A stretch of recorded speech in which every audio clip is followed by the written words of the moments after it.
Sa pagbubukas na impeachment trial, hiniling ng House Prosecution sa Impeachment Court na i-arraign si Vice President Sara Duterte at basahin ang Articles of Impeachment. Ngunit agad itong tinutulan ng Lead Defense Counsel ni Vice President Sara Duterte na si Attorney Sheila Sison. May I just clarify if the lead prosecutor is now making a motion to arraign the respondent accused? Your Honor, whether this is arraignment or otherwise, the motion of the prosecution is very much consistent with the Senate rules on impeachment. I think the question, Your Honor, is very simple. As I have It's mentioned, answerable Your by Honor. Yes or no, Your Honor. Rule Is the 7. lead prosecutor, Rule 9. is the lead Let prosecutor this not be a debate between the requesting councils. for the respondent accused to Counsel be for arraigned, Your Honor? respondent, kindly make your comments and avoid asking questions from the counsel for the prosecutor.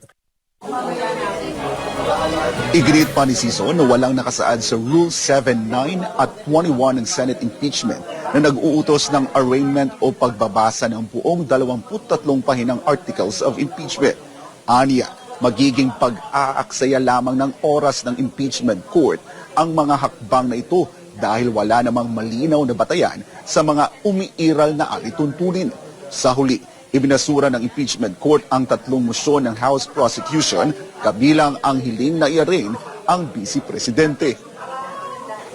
The articles of impeachment were deemed read and spread into the records when it was referred by the Senate to the Committee on Justice for the proper issuance of summons. And a plea of not guilty will only be entered in accordance with our rules in behalf of the Vice President if she does not file an answer. But in this case, she has filed an answer and in fact has appeared through counsel. Insofar as the reading of the articles of impeachment is concerned, it will be done at the final resolution of this case when it is put to a vote by the senator judges, where each article of impeachment will be read before a vote shall be taken thereon. For those reasons, the motion is denied.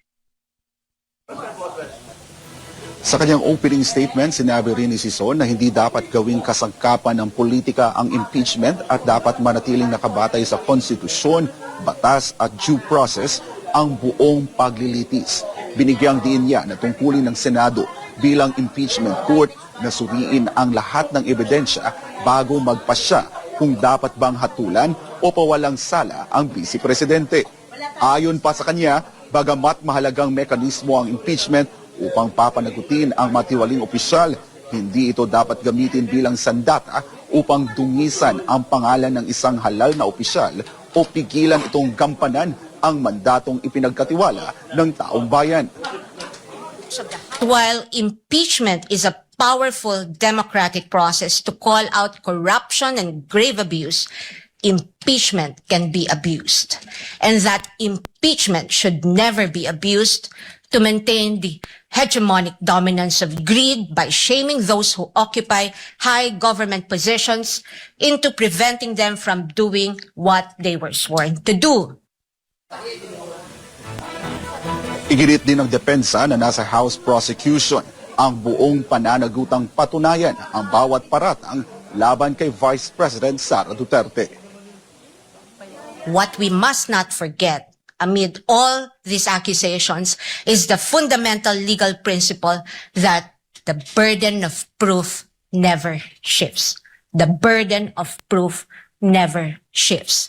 He who accuses must prove his allegations with evidence that meets not only the degree of proof required, but also meets the evidentiary standards of admissibility, credibility, relevance, materiality, and competence.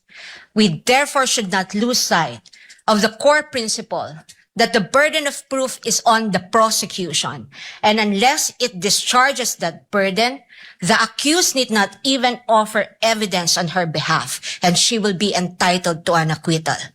This is the law then. This is the law now.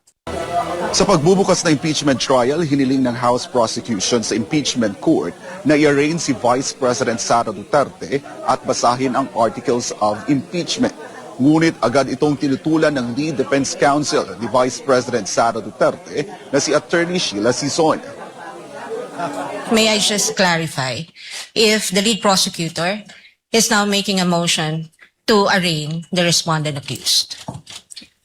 Your Honor, whether this is arraignment or otherwise, the motion of the prosecution is very much consistent with the Senate rules on impeachment. I think the question, Your Honor, is very simple. As I have It's mentioned, answerable Your by Honor. yes or no, Your Honor. Rule Is the 7. lead prosecutor, Rule 9 is the lead Let prosecutor this not be a debate between the requesting councils. for the respondent accused to Counsel be for arraigned, Your Honor? respondent, kindly make your comments and avoid asking questions from the counsel for the prosecutor. Iginit pa ni Sison na walang nakasaad sa Rule 7, 9 at 21 ng Senate impeachment na nag-uutos ng arraignment o pagbabasa ng buong 23 pahinang articles of impeachment. Aniya, magiging pag-aaksaya lamang ng oras ng impeachment court ang mga hakbang na ito dahil wala namang malinaw na batayan sa mga umiiral na alituntunin.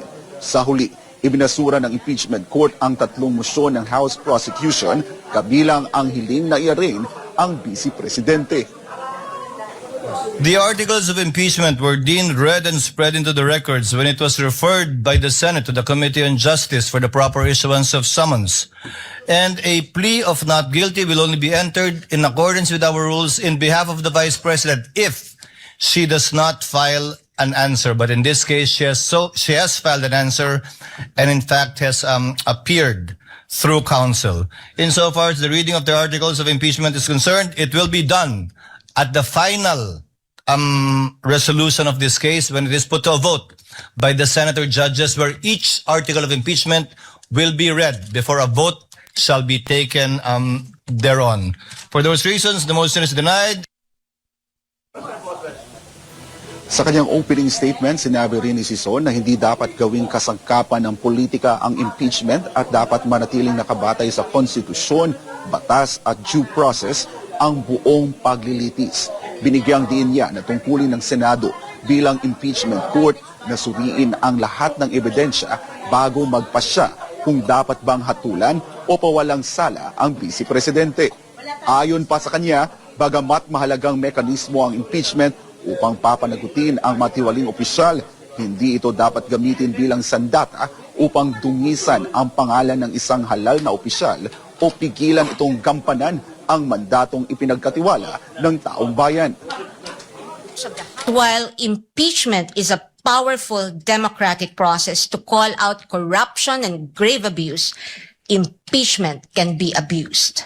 And that impeachment should never be abused to maintain the hegemonic dominance of greed by shaming those who occupy high government positions into preventing them from doing what they were sworn to do. Iginit din ng depensa na nasa House prosecution ang buong pananagutang patunayan ang bawat paratang laban kay Vice President Sara Duterte. What we must not forget amid all these accusations is the fundamental legal principle that the burden of proof never shifts. The burden of proof never shifts.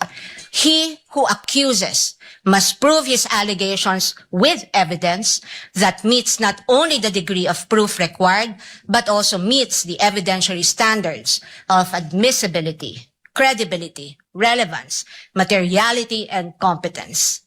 We therefore should not lose sight of the core principle that the burden of proof is on the prosecution, and unless it discharges that burden, the accused need not even offer evidence on her behalf, and she will be entitled to an acquittal.